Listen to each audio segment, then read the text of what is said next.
if you understand and appreciate the power of reviews, and you might be using reviews already in your practice, I'm going to talk to you about other things that you might be missing. So stay tuned and come right back.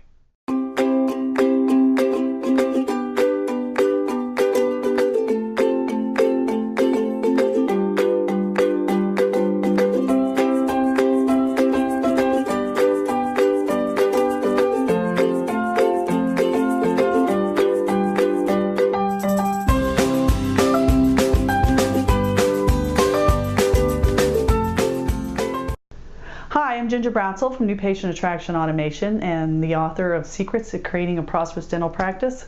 My website is gingerbratzel.com, and this is where I share tips, strategies, and techniques for you to grow your practice, get all the patients you need, and to be really profitable and make life a lot easier, because I know you want to see and treat more patients in your practice.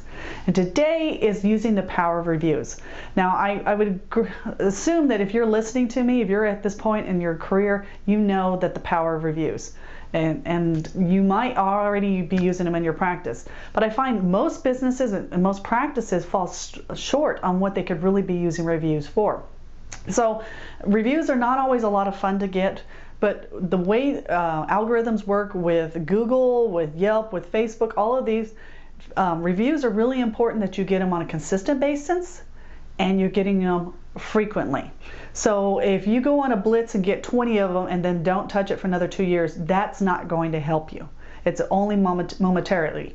If you're a consistent business, you should be getting reviews on a continuous basis. That means you're doing continuous work. So it has to be a priority. It has to be going on at all times. You can't do it in little surges and be set and not have to worry about it again. Because when people look at reviews, they're looking not only at the review, they're looking at the relevancy to their situation and then how frequently. It doesn't matter if somebody liked you 3 years ago, because that's outdated. But that's how quickly things are. So we want to make sure you're doing it on a consistent basis.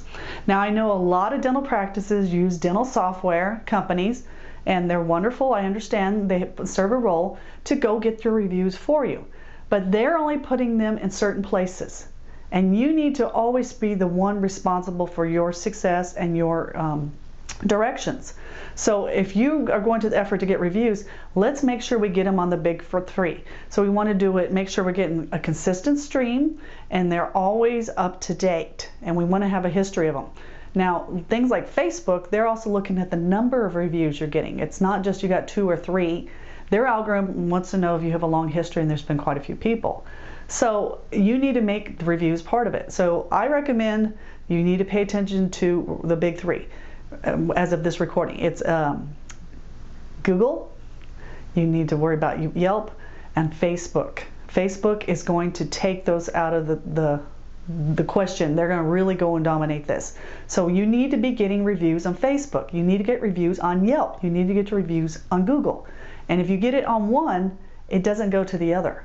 So I tell my clients, and this is your big takeaway, split it up. So if they're working on consistently getting reviews, they're working on a different one every month or every quarter. So it's consistent, and we push it across a broader spectrum, because not all those services are getting you in the places you need to be seen. So if you're sending out those services, they send out a survey after the visit, you might not getting what you want out of it. So I want you to go get your own reviews, make it part of a team effort, make it a game, make it fun, and have a challenge, and work on a different site every other month or every quarter. So you're working on Yelp this one, and then the next one you're working on Google or you're on Facebook.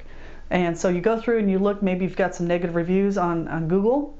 That happens, then you need to balance it with more positive reviews. So you're going to put a little extra effort in there. But always consistently get reviews, and you be responsible for putting them on. I see too many doctors, I get on the phone or we email or I meet in a meeting or they're my clients, and they'll tell me in the past they spent $500 from some service that got them so-called Google reviews, and they give them an iPad to do it. Did they really get them? What are you getting for $500? So I want you to evaluate that. I want you to really make it effective. And you need to make this a priority.